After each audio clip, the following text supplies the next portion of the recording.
Hey, seventh graders are almost to the Civil War, last ending bit of our cause of the Civil War, and today we're going to finish off with everything we have to do. We're talking about how the Civil War actually is about to start.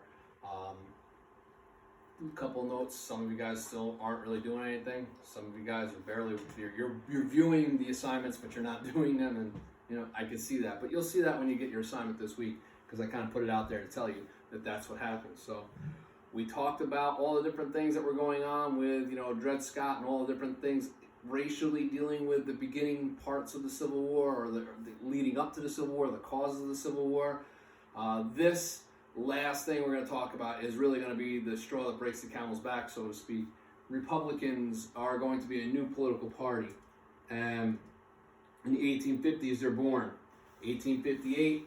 Abraham Lincoln's going to challenge Stephen Douglas for his seat in Illinois to be a senator. They debate, and they debate a lot. Lincoln, who was a relatively unknown at the time, will become very popular because of these debates. He's going to give out a lot of different things and really make people feel comfortable. Stephen Douglas is the incumbent. He's the guy who's had the office before. But Lincoln basically becomes well known, and his ideas on slavery are going to be put out there. He's not really for slavery, and he's not really against slavery. He kind of just wants to, go out there and say some things that are going to say, yeah, slavery's not right, but we're really not going to try and get rid of it either. It'll basically go away on its own, which is what we've been trying to really talk about in the last few weeks, even before we left, to say, slavery is one of those things. It's just the hope was that it was going to die out on its own, and Lincoln really kind of states that. Lincoln is who he is, and this is a relative decent depiction of who they are. Stephen Douglas was this small, little, short, stocky guy, and Abraham Lincoln was this tall, lanky, odd-looking man. But he will give his opinions on what slavery is. He says that the issue of slavery will divide or is dividing a nation, but he's also not saying he's going to ban it. He will lose this election in 1858, but Republicans will think so highly of him that they will nominate him for the office of presidency in the election of 1860. So he is going to run for office in 1860. The election of 1860 are going to be 4 different men running for it. They're going to run for president, 4 different guys. The Democrats are going to split their house into 2 groups, so to speak. They're going to split their party into 2 groups, people that are running from the north and people that are running from the south. The northern Democrats choose Stephen Douglas because, hey, if he beat Abraham Lincoln once, he can beat him again. That was the thought behind it. The southern Democrats are going to choose a man named John Breckinridge, and the guy who will eventually come in second will be a man named John Bell, and he is a third-party candidate. Third-party candidates usually don't do so well. What you're going to see because of this. If there were relatively, just argument's sake, 50% of the Democrats take the vote, if each side voted their hearts, 50% of the Democrats and 50% of Republicans, you're going to see that Abraham Lincoln will get 50%, at least that's the idea behind it, and the Democrats are going to split their 50% into 25 and 25, so Abraham Lincoln will win. In reality, it's actually John Bell does a lot better than anybody else, and I want to show you that in this next picture. The green one is John Bell, and he wins a good amount right there, so he comes in second. Believe it or not, he comes up with a lot of different things. Breckinridge does very well, and Lincoln wins all of these. Lincoln isn't even on the ballot in the South. That's how much they did not want him to win the office of presidency.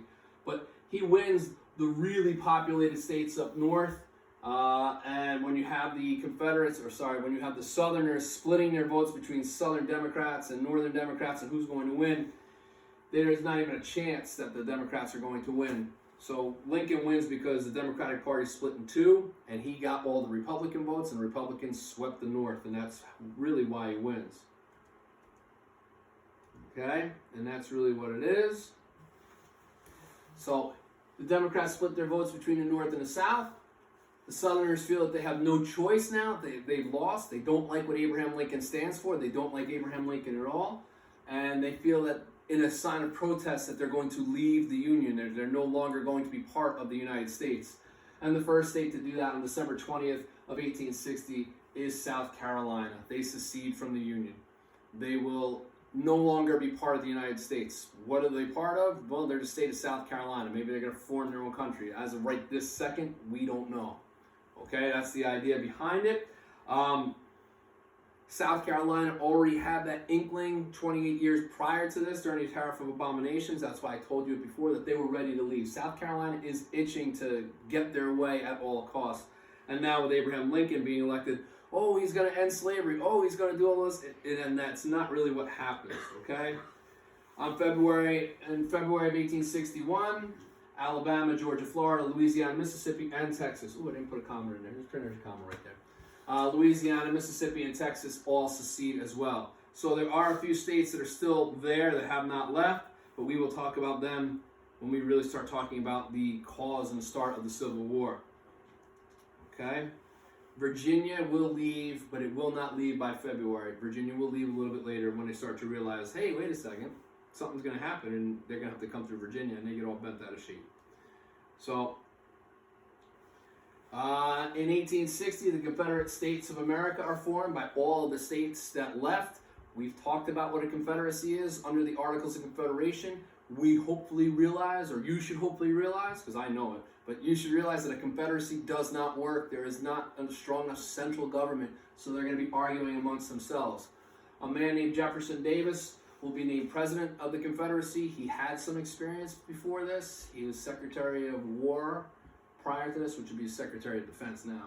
But they're basically saying we want to have our way of life, and Lincoln's going to ruin it. And Lincoln pretty much says that's not going to happen. He has two goals, and this is the way they are in this order: preserve the Union, which is already done once he gets inaugurated, and he wants to avoid war. He's not really going to get a chance to do this because the Confederacy starts to seize all of the forts that were in the South, except for 3 of them. And this is going to be the battle that's going to take place. Preserve the Union and avoid war. That's the 2 goals you have to see, because this one, preserving the Union, make sure the United States stays the United States. If he can do that, he won't have to worry about this. But unfortunately for him, he can't do either. Because, oh, I hate this, I forgot if I did that one. Because Fort Sumter is guarding the Charleston Harbor, and the Union still controls it. And in South Carolina, they are already pretty much bent out of shape. They will fire upon a ship that's going to try and resupply Fort Sumter. And on April 13th of 1861, there's a full-on bombardment, and the fort will surrender. This is the start of the Civil War. There is no ifs, ands, or buts about it now. Lincoln's main goal is to preserve the Union. So when everybody says, hey, Civil War, and we were in class right now, and I would say, hey, what's the main reason of Civil War? And 99% of you would raise your hand and say, it's slavery, it's slavery. It's not. It's not, okay? The war was fought really to preserve the Union. It's not to end slavery. It's not to make sure that slaves were being freed. And we're going to talk about that when we really get into the Civil War itself. But this war has started. We have a lot more to get back into really when we start talking about the war itself as to all of this going on. But this is the start of the Civil War. Watch the video. Watch the other video that I put up online for you. And do your homework. It's all timestamped, so I know if you even looked at it and decided not to do it, which a bunch of you have. It's there. I can see it. So please, do your work. I'm not begging you. I'm not making it too difficult for you, but do your work. And I will hopefully see you in 3 weeks. I hope. So, all right, bye.